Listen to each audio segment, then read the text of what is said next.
We had a good session this past session, and I think that will provide a great baseline of where to begin our work this coming year. MDOT presents the Extra Mile Podcast, Legislative Session. Got to have the ability to get that product to market. As long as you're performing, we want to be behind you pushing.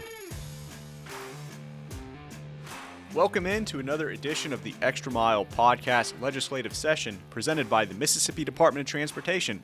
I'm MDOT Deputy Director of Public Affairs Paul Catul, and I promise my co-host Will Kraft will be back very soon. We're not lying to you about that for sure. We're recording this episode on April 3rd, and the session has wrapped up. We anticipate doing a wrap-up episode soon, hopefully with MDOT Executive Director Brad White. Very, very soon. But today we're happy to have one of our own in the studio. We have Roy Tipton, who is the Assistant Attorney General and General Counsel at MDOT. Mr. Tipton, thank you so much for joining us today and speaking with us. Thank you for having me on. Absolutely. So I have here, you've been at MDOT for 31 years. That's quite the long time. But before then, you had a career, you had a lot of professional experience before then. So can you kind of briefly take me through that?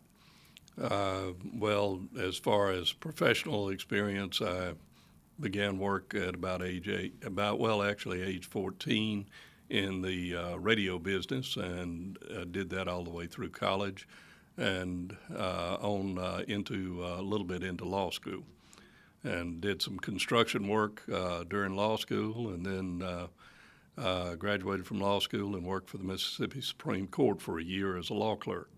After that, I spent about 15 years in the oil and gas industry doing land titles and oil and gas leasing work. And I came to the Department of Transportation in the 1st of July of 1992. I actually came on board the first day it became the Department of Transportation. That's pretty cool right there. The first day that this was officially the Department of Transportation. So why did you get into law? Why did you have an interest in the law?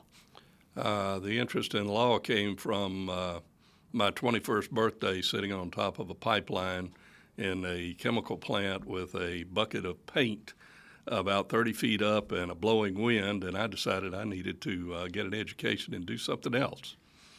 No doubt. It's always super interesting to kind of see how people get to where they are. So you obviously are at the top of the legal department here at MDOT. So did you work your way up, or what was kind of your first role within MDOT? Well, first I was brought in as an assistant to run the eminent domain process. At that point in time, MDOT was just beginning the 87 highway program, and we had extensive eminent domain lawsuits going on throughout the state. At any given point in time, we would average between 250 to as high as about 1,600 lawsuits at a time. And I was basically brought in to manage that, which was similar to the work that I had been doing in the oil fields. Excellent. So I know a lot of people come into state government, and the theme is they say they're going to be there for a little while and ended up being decades and that sort of thing. Did you ever anticipate yourself having a 31-year career at MDOT? No, absolutely not. I thought I'd be here for 4 or 5 years and then be moving out into private practice or doing something different. And I am very grateful to several people who talked me out of leaving government. It is not always the best financial thing at the moment, but at 31 years and getting ready to go into retirement and thinking back over what life would have been like in private practice as opposed to government service, it's worked out. It's worked out very well, and I'm very pleased as I look at the retirement benefits that are available and the way the system works. I think we're going to be very well pleased in retirement. And the other thing is that in private law practice, you tend to specialize. You tend to wind up doing the same thing over and over again, or similar things. With government service, you never know what you're going to do tomorrow morning. That is a very cool thing. I think we were discussing before this. You come in, think you're gonna do one thing, and every day is definitely a surprise. So yeah, you kind of sold state service for us a little bit. Kind of sell MDOT. I know it's really a family-like atmosphere here. I've been here for 7 years and made a ton of friends. Lots of meaningful work here at the DOT. So why MDOT? Well, MDOT was the opportunity that was available. I had talked to the Attorney General's office on several occasions about working for the state, but the opportunity came up at MDOT, and I just basically took the opportunity given to me and worked with it. When you talk about MDOT, the thing that impressed me most about this was that I really came in with an attitude, and the attitude was the attitude of private enterprise, and basically that everybody that was working for government was there for various reasons, but none of them had to do with them being super intelligent and on top of their game. And when I came to MDOT, I found that I was 180 degrees off. That everybody that I encountered at MDOT was extremely capable, very knowledgeable, very well educated, and knew what they were doing. It's the difference between being on the outside looking in and being on the inside looking out. And it made quite an impression on me. One of the earliest things that I remember is going to a seminar on the use of demonstrative evidence in lawsuits. And basically you're talking about telling a story. And the demonstrative evidence was all about, we can go out and we can hire these people, and they can do cartoon type characters. You see some of them on television today. Even lawyers are beginning to use them to sell their in their advertising. But we were in a lawsuit involving what is called a cofferdam, which is basically a structure around a piling, and just the term itself doesn't register with anyone outside the construction business. And I went down and asked the folks at MDOT, can you do a piece of demonstrative evidence that shows what a cofferdam is and how it's done? Didn't hear anything for a week or so, and then all of a sudden they came back up and said, we got something for you. And they rolled out a computer animation of the building of a project with a cofferdam, which it's not a simple thing to do, and they had done it in less than 2 weeks' time, which if I had gone to the outside, we would probably have played in the hundreds of thousands of dollars, and probably would have had to wait a month. It was very impressive, and it was done in-house in the bridge division at MDOT.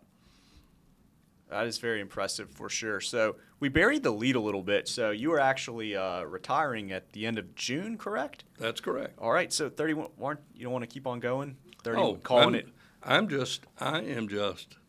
I finally decided it's time for me to figure out what I'm going to do now that I have grown up. I love that. That's amazing right there. So you mentioned a really cool story just then, but so there's some other really cool things you've done. So your first contract was a design contract for the Greenville Bridge around 95, correct? This is correct. Tell me about that. Well, it was an interesting project. I worked on several phases of the Greenville Bridge, but we were hiring an outside firm to actually do the design work, and that was one of the first outside design contracts that had been done. MDOT was largely an in-house operation in 1992 when I came here. The Greenville Bridge was just something that was going to be overwhelming and was not the focus of the bridge division. The bridge division designed multiple bridges, but they tended to all fall into the same set of characteristics. The Greenville Bridge, being a cable-stayed bridge, was something new and something totally different. And so we went outside and interviewed outside design firms, and then had to put a contract together.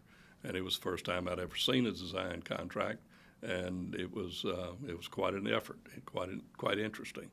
At later phases, I was called on to talk to the upper level management about sending our engineers to Canada to actually watch the wind tunnel testing of that bridge. I don't know if you've been downstairs. They actually have a model of the bridge downstairs, and that model was put into a wind tunnel and was tested there. It was an interesting process. The Corps of Engineers was involved. We actually had to obtain permits from them to cross the levees and to do borings on the levees. That was another phase, another aspect of it. And then when we got into the actual construction of the bridge, we had some interesting negotiations. I don't know if you realize it or not, but the Mississippi River Bridge at Greenville is mostly in Arkansas. Oh, yes. And we had tax ramifications because our contractors pay one kind of tax in Mississippi and another kind of tax in Arkansas. And so it was a delicate negotiation between the Mississippi Tax Commission and the Arkansas Tax Commission as to how we were going to go about apportioning the taxes and how much the taxes would be on the contractors that were actually building the bridge. Oh, wow, that's pretty wild. It's really a breathtaking structure, so you got to be proud to be a part of that process, huh? Well, it's amazing. You don't realize it when you come up from the south on Highway 1 and you see this colossus rising out of the cotton fields. It is rather astounding. And to see it in the evening when it's lit is amazing. Oh, no doubt. No doubt. Going to take an evening trip to check out the Greenville Bridge for sure. So there was another story that I wanted to ask you about, a story or topic. So you helped buy the right-of-way for several railroads, including the Tanglefoot Trail and the Longleaf Trace. Can you kind of tell me about that? Well, I wasn't terribly involved in the Longleaf Trace other than preparing the lease agreement between the Longleaf Trace and the Department of Transportation. Another of my colleagues actually participated in buying the Longleaf Trace, but I was responsible for working out the terms of the lease agreement. I did, at the request of the Attorney General, represent it's actually the Gulf, Mobile, and Ohio Rails to Trails District, the GM&O Rails to Trails District, that actually built the Longleaf Trace. But they had put together a group of interested counties up there that wanted to convert this railroad to a Rails to Trails project. And I was asked to help them obtain the right-of-way from the railroad, and then helped with the facilitation. Travis Wampler up in District 1 was the person who oversaw all of the engineering work and basically was the project manager. But, you know, I put the documents together, helped get the appraisals done, and basically dealt with the right-of-way phase of it. Oh, that's amazing. So some great stories, anecdotes so far. I do want to ask you, before the show started, you were talking about selling a helicopter that was already sold. So I'm going to have to ask you to explain what you meant by that. Well, I don't know that we need to publish that one, but that Okay.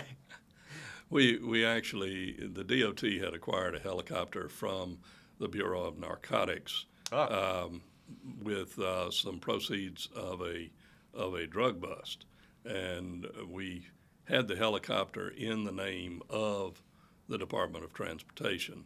There had been legislation that all airplanes had to be titled in the name of the Department of Finance and Administration. And the Department of Finance and Administration called our attention to that when we had already auctioned the helicopter off and were ready to sign the title over. And we had to we basically negotiated with the Department of Finance and Administration, got an opinion from the I believe we got that opinion from, maybe informally, from the audit department, that a helicopter was not an airplane, so that they could sign off on the title. So it was just a fine line distinction between it's an aircraft, but it is not an airplane. And we were able to transfer that helicopter out. And if I remember correctly, we got almost as much money back, if not more, than we paid for the helicopter, which went back into law enforcement budgets. Amazing. So that just goes to tell you never know what you're going to be dealing with when you work in state government. You wake up and come into the office. So we have a question that we always ask. It's Will Craft's question, of course. And so I'm sure you, in your job at MDOT, in your free time, you've traveled all over Mississippi highways. So what is your favorite place to get a bite to eat at when you're out traveling? Putting you on the spot. Of course, I love everything down on the Mississippi Gulf Coast. That's always one of my favorites. If I had to say that I wanted to stop, and I know what you're looking. You're looking for a restaurant type place. Sure. There's too many of those. If I get into that, I will just absolutely I'll make enemies everywhere. But one of the things that we do whenever we travel south, we always stop at a little bakery in Hattiesburg, and the bakery's name is Jody's. Okay. And Jody's is across the street from Forest General Hospital, and I cannot go through that part of the state without stopping, and I bring goodies back for the office and for the house. I'm calling my daughter from Jody's saying, "What's your order?"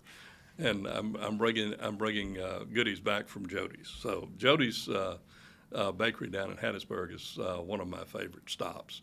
Of course, there are numerous restaurants across the state that are all fabulous. That's great. So we, just like an elected official, they don't like to answer that question. They don't like to offend anybody, but we got an answer out of you. Jody's in Hattiesburg. Definitely go check that out. Check it out. Will do. One of the things when you talk about traveling the state, one of my favorite sayings is that if you don't like the roads in Mississippi, just cross the border. Just cross the border in any direction and travel about 30 miles and tell me you found a better road. Absolutely. We love Mississippi highways. We love our roads and bridges in Mississippi. So lots of great stories, anecdotes, like I said. Before we get out of here, what's next in your life, Mr. Tipton? What are you doing? Again, just trying to figure out what I'm going to do now that I've grown up. Sure. My wife has a small tree farm up in Flora, and I'll be spending a little bit of time up there. The immediate thing is to go to Montana. I have a granddaughter that was promised a trip out west when COVID hit, and that was after she graduated with her master's degree from Memphis State, and so we are going to Yellowstone and then on up to Glacier National Park. We're going to spend about a month on the road.